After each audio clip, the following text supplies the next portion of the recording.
Alright, 8-5 day 1, Triangle Proportionality. Okay, we got two theorems we're going to deal with today. Okay, so our first theorem. If a line is parallel to one side of the triangle and intersects the other two sides, alright, then it divides the sides into segments of proportional lengths. Alright, that's important. And this can only work when we are talking about parallel lines in triangles, okay? This doesn't work unless these lines are parallel, okay? So our second theorem is the converse to the theorem we just talked about. It says if a line intersects two sides of the triangle and separates the sides into proportional corresponding segments, well, then the line is parallel to the third side. All right, so let's practice that. Okay, let's practice that. All right, so we have a triangle here. Okay, so we have triangle BCD. Okay, and it tells me that PQ is parallel to CD. And I also knew that because I have my two matching triangles. That indicates parallel lines. Okay, let's see what we got. It says QD is 14.5. Okay, told me that. Then it tells me BP is 9. BP up here is 9. Okay. Then it tells me PC is what? 15. All right. And then what's it want me to find? It wants me to find BQ, so I'm going to call this one X. All right. So they are proportional. The biggest thing with the proportionality and proportional sides is that you must be consistent. All right. That's the biggest mistake is students aren't consistent. They're getting it wrong. Some of them aren't going back to fix it, and then they aren't doing well. So you have to be consistent. So we have our top portion of our triangle sides, and we have our bottom portion of our triangle sides. All right. So here's what I'm going to do. I'm going to do the top portion of the side over the bottom portion. Okay. And I'm going to do the left side first, and then I'm going to do the right side. Okay? You must stay consistent. All right? So, like if we're talking about the left side, these both have to be on the left. If we're talking about the right side, you need both your right side numbers, and they must be in the same order. So tops on tops, bottoms on bottoms. So my left side here, the top of my left side is 9. The bottom of my left side is 15. We're setting up a proportion. My right side, okay, the top is X. The bottom is 14.5. Now, once I set up a proportion, what do? I cross multiply.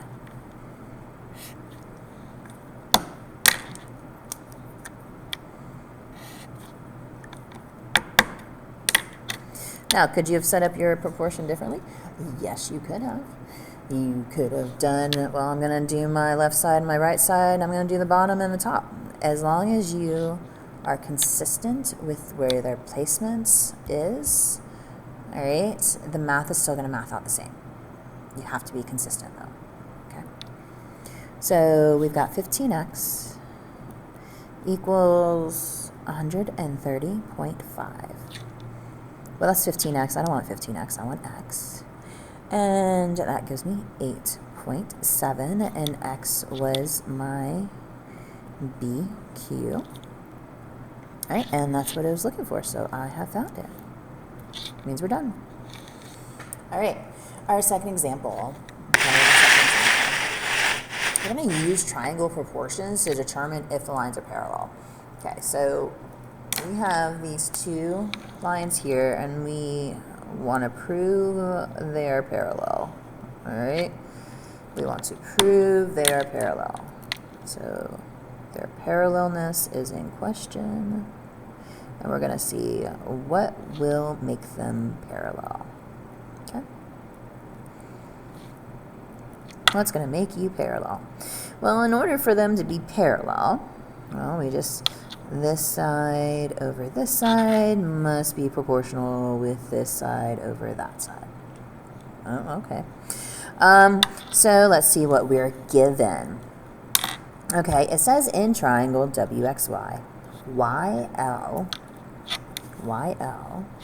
is 5. Okay. And then they gave me LX is 20. Okie dokie, so far so good.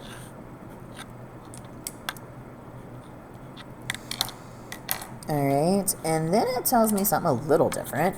It says that JK is 4 times as long as WJ. Okay, well, it doesn't really tell me anything about WJ except for that JK is 4 times as long. Well, then JW is X, and JX is 4X, because it's 4 times as long. All right, so we are going to describe if these lines are parallel, and we're going to do it mathematically. Okay, so let's see. We are going to determine the proportion for this side. We're going to determine the proportion for that side. And if the proportion on this side equals the proportion on that side, then these are parallel. Okay. Well, let's see. Let's see if this works. So I can go 4x over x equals 20 over 5. Well, that's 20x. And that's 20x. Does 20x equals 20x? Yeah, it sure does. So these are proportional, and so then therefore, yes, those are parallel. Now, here's another way you can do it. Let me see. I can take my little side of 5 over 20. That equals 1/4. And then I can take my little side over my big side, and that equals 1/4. They are the same. They are the same proportion, so we are good. Or you can do it a third way. All right, you could go 20 over 5. Well, that's 4. All right. And then you could do 4x over x. Well, that's also 4. Again, they are the same. So there are a couple ways you can do this. All right, now the biggest issue that I saw with my students, a lot of them did have an issue because in the assignment, they would be given, let's say they were given x, and then they were given like the entire side, all right? Well, on the other side, they were also given a number, and they were given the entire side. So in that case, you would do like the small side over the entire side, okay? And then on the other side, you would do the small side over the entire side, because it's still proportional, all right? Or you could put the entire side over small equals the entire side over small of the other side. So don't let that stump you, okay? A lot of people are having trouble wrapping their brains around it. So don't do that. Don't stress. Don't make this harder than it has to be. It should be a really quick, easy assignment.